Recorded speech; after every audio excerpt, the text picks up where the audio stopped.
Legislative Report. I'm Anthony Tezak. Joining me today is State Representative Todd Polinchock to update us on how things have been going in his first term in office. Representative Polinchock, welcome. Thank you. I appreciate you having me today. Just as I said, we're into your first year. You just finished your first budget, so getting a little downtime from being here at the Capitol during the summer. What have you been doing back home? Well, I'll tell you, it's been the first 6 months have been absolutely fantastic. Getting the budget done on time was a wonderful thing, and getting back to the district is where my heart is. And traveling around, a big thing for me is small businesses. I have what's called hashtag Todd Small Business Tour, where I've been going around meeting folks throughout the district, learning their stories, learning what they do with the community, not just their business, and learning how we can make that better. One of the biggest things for me is our communities need small businesses because that's the lifeblood of our communities. And what it also does is it adds that culture and fiber and makes it a great place to live. What are you learning on these tours? Is there anything specific that maybe shocked you that you never heard of? Well, I always heard about deregulation is what these small companies need, and it's the truth. They're able to thrive now. They're getting their word out there. They're getting customers. And I think the best thing I can be for them is a mouthpiece.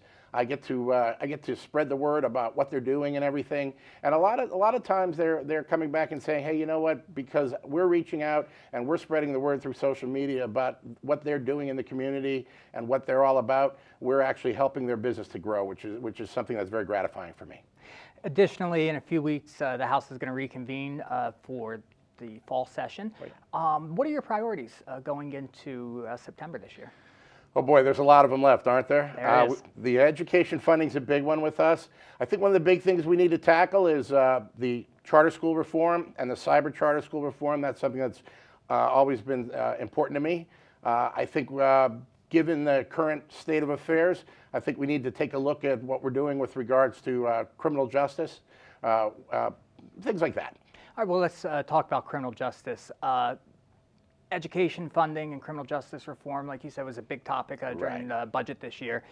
And one thing that has been talked about, especially in light of the mass shootings that we've had, is red flag legislation. And we've heard that talked about on the national level, but before it was talked about on the national level, it was being talked about on the state level. Tell us a little bit about that. Well, the red flag legislation that folks are looking at right now, I think it's pretty important. I think it's a common sense thing. If you're finding people that are blatantly coming out and talking about issues like that, I think we need to be able to reach out and make sure that we can handle those things before trouble happens.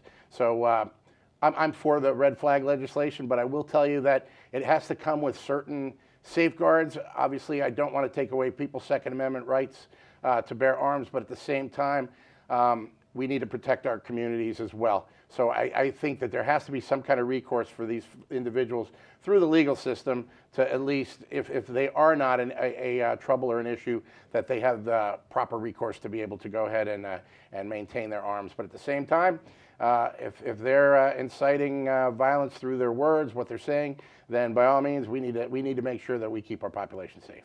You recently voted on your first budget. And I understand that your district was a pretty big winner this year. You got a grant for some road work, and I understand you're also going to be building a new police station? Yes, I'm a freshman, and I think, I always tell everyone, I joke, I'm a 55-year-old freshman, but I'm not a very quiet 55-year-old freshman, so it was important for me to fight for the folks in the 144th.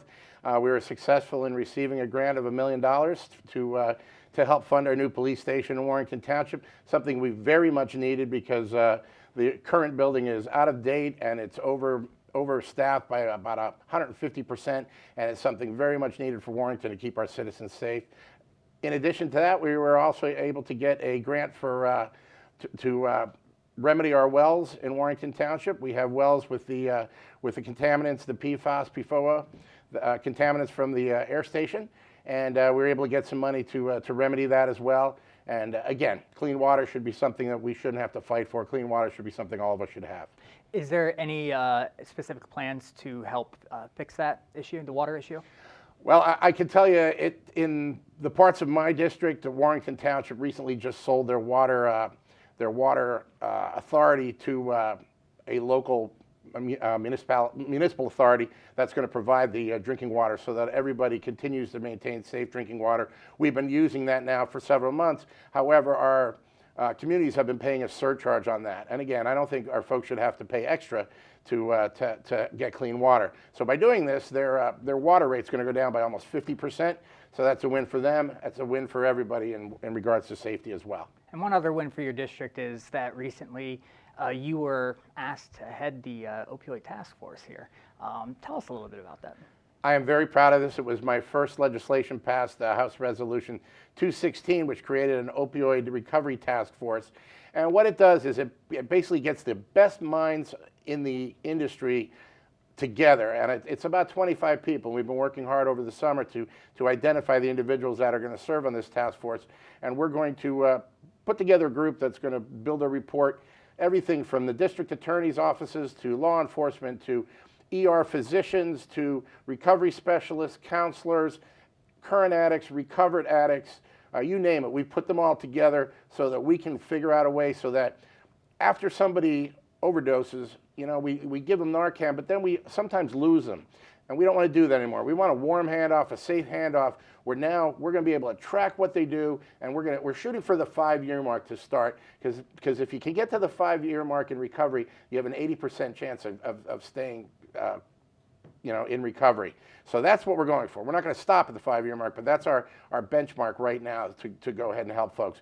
It is such an epidemic. It's something that we need to address.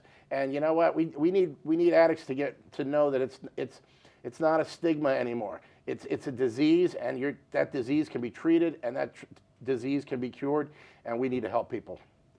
It's important. All right, and is there anything else that you'd like to say to the people back home before you get ready to start the new session? Well, I'll tell you, I was not completely prepared for this job when I took it, but I will tell you it's the most rewarding thing I've ever done in my life. I love it. Anybody in the district that wants to come to the office, come visit us, stop in, say hi. If you have issues, please reach out to us. We're there to help, and we love doing it. It makes our day when people come to talk to us. All right, Representative Polinchock, again, thanks for your time, and we look forward to having you back again soon. Thank you so much for having me today. Appreciate Anytime. that. That's all the time we have for today's program. If you have any questions about what you've just seen or any other state government-related matter, Representative Polinchock's contact information will be on the screen in just a moment. I'm Anthony Tezak, and thanks for watching.